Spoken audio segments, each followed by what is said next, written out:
Hey, what's going on, guys? Today I wanted to make a quick video going over the Link Trinity build.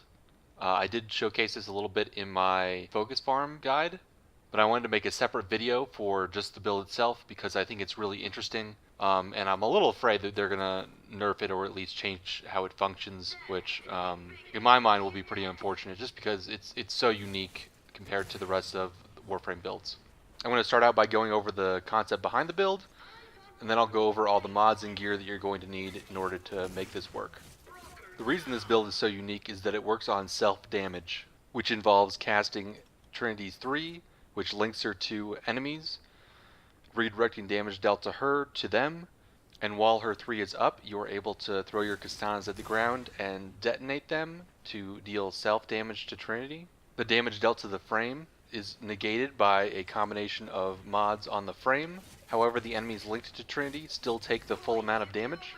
This means that you can essentially run around and kill enemies as soon as your link shows up, which you've been seeing me do in the background in this Index gameplay. Missions like the Index or ESO are ideal for this type of frame because it works in a 50-meter radius, so essentially anything within that radius will just fall over dead. This build can really work in any scenario if you want it to, but these are just the two mission types that I've had the most success using this build in. Alright, so let's go over the different mods. As you can see here, I don't have a primary or melee equipped just because they're not necessary for the build, but you can certainly have them if you want to. My Trinity build is essentially this. I have modded it for maximum range and duration while maintaining efficiency. Power strength doesn't affect this build, and efficiency and duration are mostly just to help with the energy costs. The two mods that you absolutely need in this are Aviator and Diamond Skin. These are the two mods that make you immune to radiation damage while you are jumping, which is the reason why Link Trinities jump around all the time. They have to be in the air for the damage not to affect them. You can also use Abating Link, which will reduce the enemy's armor rating. I have honestly not really tested how this works with a full group of corrosive projections. It might be useless if everybody has one on, but I'm assuming that you're not going to have a full group. And then for my arcanes, I'm using Arcane Awakenings, which increase my pistol damage when I reload. And you're constantly reloading with this build, so you should have 100% uptime. If you do not have these, that's okay, they're not necessary, but the more increases the damage you're able to use, the higher your build will scale. And obviously, if you don't have the Prime mods, you can use non-Prime versions of them. And this is just my setup. Please feel free to test your own. The only mods that are really necessary are Aviator and Diamond Skin for the immunity. My Castanas build is a pure radiation damage build. As you can see here, I have 11,710 radiation damage. It's important you don't have any other types because you cannot become immune to other types of damage. And this is the reason why people use the Sancti Castanas. You could also use the regular versions, but I'd recommend investing in the Sanctis if you're going to do this build. As you can see, it's quite forma intensive. And essentially what you want is flat damage plus crit chance build for a pistol.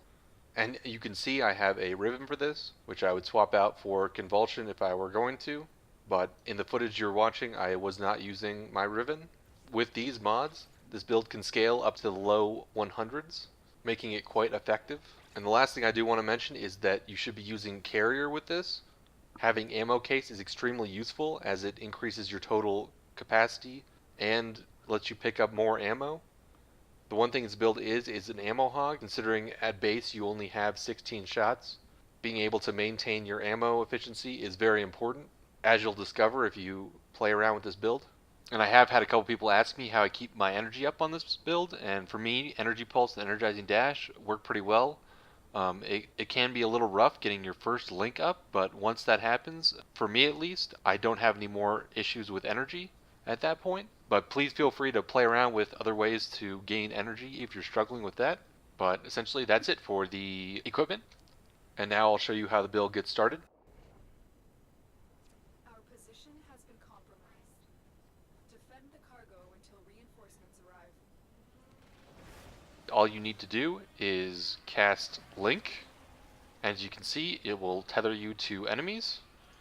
You throw your Castanas on the ground, you jump and detonate them with your alt fire while you're in the air. And that's literally all you have to do. My Arcane is maintained pretty easily. And when your link runs out, you simply refresh it. It is a two-handed ability, which means you have to be on the ground to cast, but that's not asking too much, considering everything around you is dying. This will run into problems with enemies that are immune to electricity, like ancient healers, which means you might want a different method of killing enemies as a backup. I really do find this Warframe build unique, if not always the most enjoyable way to play. It does have its place in certain arenas, but it does kind of remove your teammates from the equation of killing enemies, since you're doing so much of the damage in a large AoE, which is why I'm expecting some sort of a change to come down the pipeline. But anyways, I hope you guys enjoyed this video, and it helps you when making your own Link Trinity. If you did find it helpful, I'd appreciate it if you leave a like and subscribe for future content.